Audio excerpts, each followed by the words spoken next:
नमस्कार दोस्तों, सभी लोगों का स्वागत है आपके अपने चैनल भारतीय ब्लॉगर पर। मैं हिमांशु शर्मा आज आप लोगों को बचने की ऐसी जानकारी देने के लिए आया हूं जिस जानकारी का लाभ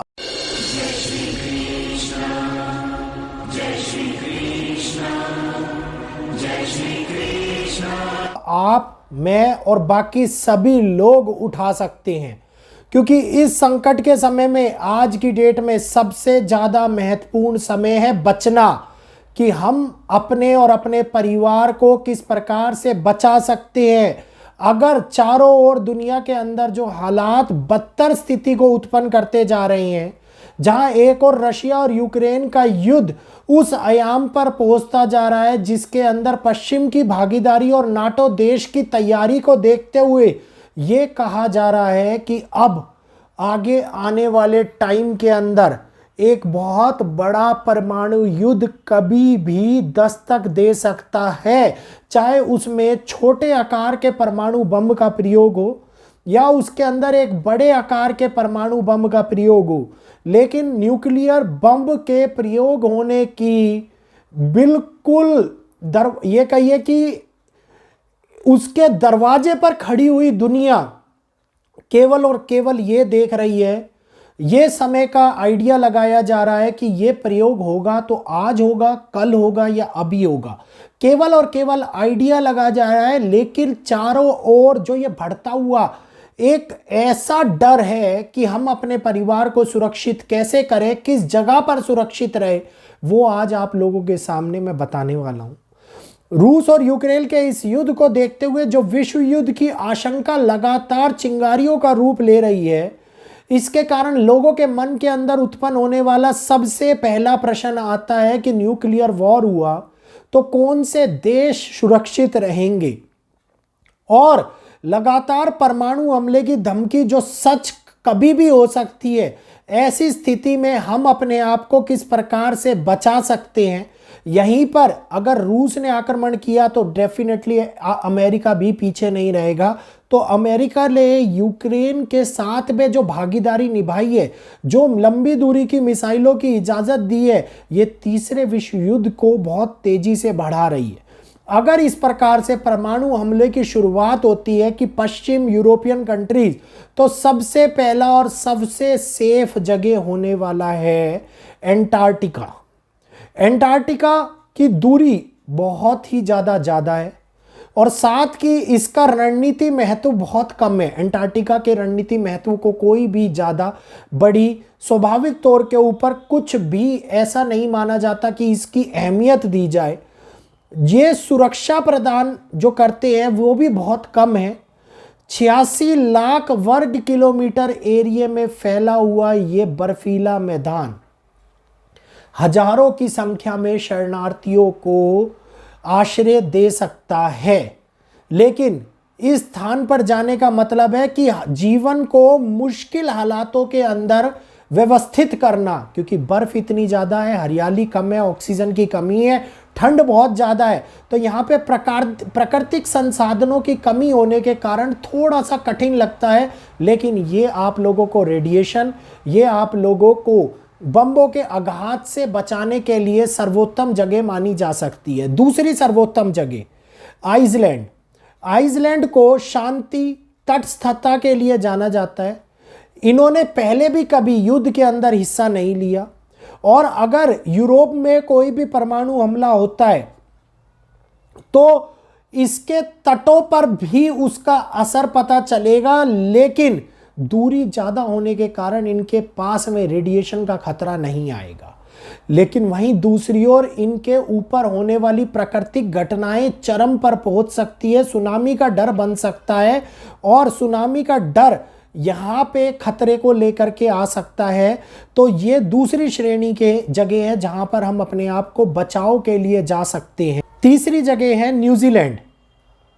न्यूजीलैंड वैश्विक शांति का सूचकांक देश है और ये चौथे नंबर पर आता है शांति की स्थिति के अंदर।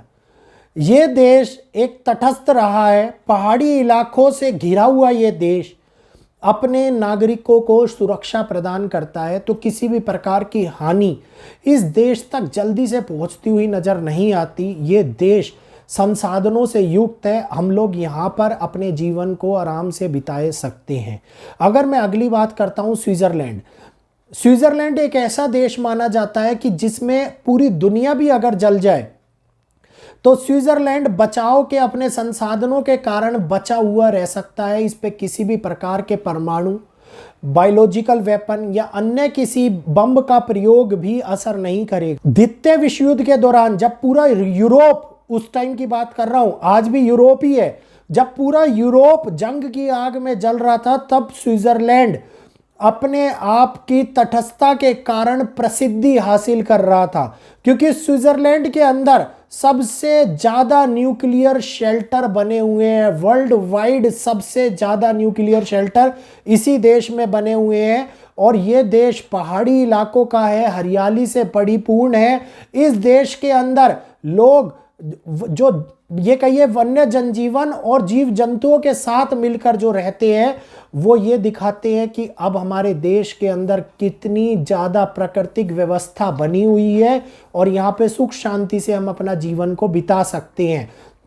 स्विट्जरलैंड वैसे भी अपने आप में प्राकृतिक नज़ारों के लिए मशहूर है, और ये देश के लोग सबसे ज़्यादा तैयारी करके रह रहे हैं। वहीं दूसरी ओर अगर मैं बात करता हूँ इंडोनेशिया की, भारत का पड़ोसी, और ज़्यादा पड़ोसी भी नहीं है, लेकिन इंडोनेशिया संघर्षवादी देश नहीं है, ये किसी का भी पक्ष नहीं लेता। ये एक ऐसा देश है जो पहले राष्ट्रपति, जिसमें अचमेत सुकर्णो ने इंडोनेशिया की विदेश नीति को स्वतंत्र बना दिया था और सक्रिय बना दिया था, तो यहाँ के लोग भी युद्ध से अलग थलग रहना ही पसंद करते हैं। तो ये देश जो है वो भी एक सुरक्षा कारणों से थोड़ा शांति प्रिय रहता हुआ दिखाई देता है। ऊपर से इंडोनेशिया ने हिंदुत्व की भावना को, सनातन की भावना को बहुत ज़्यादा आगे बढ़ा दिया है, और सनातन को ये लोग मानने लगे हैं। तो इंडोनेशिया किसी भी प्रकार के गृह युद्ध की स्थिति से भी बचा हुआ दिखाई देता है। यहीं पर अगर मैं बात करता हूँ अर्जेंटीना की, तो अर्जेंटीना रूस से बहुत दूर है। इसके अलावा परमाणु युद्ध के कारण अकाल की संभावना इस देश को कोई भी हाथी या अहित पहुंचाती हुई दिखाई नहीं देती, क्योंकि इस देश के पास में प्रचुर मात्रा के अंदर सूर्य और फसलें हैं। परमाणु कणों से भी ढक जाता है तो भी अर्जेंटीना की फसलों की पैदा होने की संभावना दिखाई देती है। आप एक देख रहे हैं कि अगर चारों ओर परमाणु कण जो अंधेरा फैला देंगे, जब बम फूटेंगे तो पूरे आसमान को अंधेरे में ढक लेंगे, तब भी उसके बावजूद अर्जेंटीना के अंदर फसलें उगती रहे, ऐसा अनुमान लगाया जा रहा है, क्योंकि यहाँ की जलवायु उस प्रकार से अपने आप को व्यवस्थित कर चुकी है। और यहीं पर भारत का एक पड़ोसी देश जो भारत से ज़्यादा सुरक्षित माना जा रहा है, और अगर परमाणु हमला हुआ और भारत के रणनीतिक या गृह युद्ध की स्थिति के अंदर किसी भी प्रकार की दिक्कतें आने लगी, तो इस देश की जलवायु, इस देश के लोगों की सुरक्षा सबसे ज़्यादा उनकी प्रकृति करती है। भारत का पड़ोसी देश भूटान संयुक्त राष्ट्र संघ में शामिल हुआ, लेकिन ये एक तटस्थ देश है और चारों ओर पहाड़ी क्षेत्रों से घिरे होने के कारण इस इलाके को सबसे ज़्यादा सुरक्षित माना जा रहा है। हीट वेव्स इसके ऊपर असर नहीं करेंगी, रेडिएशन इसके ऊपर असर नहीं करेंगी, जल स्रोत इसके पास में पूरे हैं, प्राकृतिक संसाधन इसके पास में पूरे हैं। यहाँ के लोग एक आम जनजीवन जीने के साथ साथ अपने आप को सुरक्षित भी रख सकते हैं। तो ये वो तैयारी है, जो वो देश है जो तैयारी करे बिना भी सुरक्षित रह सकते हैं। वहीं दूसरी ओर नाटो देश जो संपूर्ण रूप से युद्ध के अंदर लड़ने की तैयारी कर रहे हैं, पूर्ण रूप से सारी चीज़ों को एकत्रित करने की तैयारी कर रहे हैं और रशिया के खिलाफ युद्ध करने की भी तैयारी चल रही है, ऐसा न्यूज़ के अंदर सुनने को मिल रहा है। तो आगे आने वाले टाइम के अंदर अगर किसी भी प्रकार की घटना घटित होती है तो हमारे दिमाग में ये होना चाहिए कि कौन से ऐसे देश है जो हम लोगों के लिए सबसे ज़्यादा सुरक्षा प्रदान कर सकते हैं, जितने चाहे उतने लोगों को बचा सकते हैं। इतनी बड़ी आबादी को तो संरक्षित नहीं किया जा सकता, फिर भी जो लोग सक्षम है वो इन देशों में जाकर के अपने आप को व्यवस्थित कर सकते हैं। और आगे के भविष्य के लिए अपने परिवार को सुरक्षा प्रदान कर सकते हैं। उम्मीद है जानकारी आप लोगों को अच्छी लगी होगी। जानकारी अगर अच्छी लगी हो तो प्लीज़ इस वीडियो को लाइक कीजिएगा, ज़्यादा से ज़्यादा शेयर कीजिएगा, ताकि और लोगों को भी जानकारी मिल पाए। जो लोग अपने परिवारों को बचाने में सक्षम हैं और दूसरी जगह पर रिलोकेट होने में सक्षम है, वो इन जगहों के ऊपर अपने आप को रिलोकेट करके सुख शांति भरा जीवन व्यवस्थित कर सकते हैं। सुंदर प्रकृति से युक्त इन जगहों के ऊपर रह सकते हैं, जिसमें स्विट्जरलैंड हो गया, ये आइसलैंड हो गए, भूटान हो गया, इंडोनेशिया हो गया। घूमने के लिए तो जाते ही जाते हैं, लेकिन वहाँ पे व्यापार या फिर वहाँ पे किसी प्रकार की सुरक्षा प्राप्त करने के लिए भी जा सकते हैं। तो जानकारी के लिए आज यहीं पर इस जानकारी को एंड करूँगा। आज्ञा दीजिएगा। बहुत बहुत शुक्रिया जुड़ने के लिए, देखने के लिए। जय श्री कृष्णा, जय माता दी। कल फिर मिलेंगे आपसे। कल शाम के समय लाइव सेशन आएगा। आज नहीं आ पाया किसी कारणवश, इसके लिए मैं आप लोगों से क्षमा चाहूँगा। जय श्री कृष्णा, जय माता दी।